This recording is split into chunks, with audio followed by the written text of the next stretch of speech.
आपण बघत आहात आवाज कसमादेचा।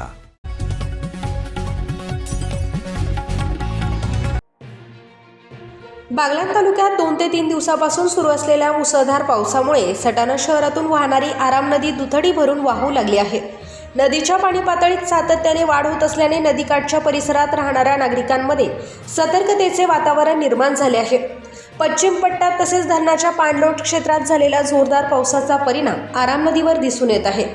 नदीपात्र पूर्णपणे भरून वाहत असून नदीचे रौद्ररूप पाहण्यासाठी नागरिक मोठ्या संख्येने पुलावर आणि नदीकाठावर गर्दी करत आहेत। मात्र वाढत्या प्रवाहामुळे अशा ठिकाणी जाणे धोकादायक ठरू शकते।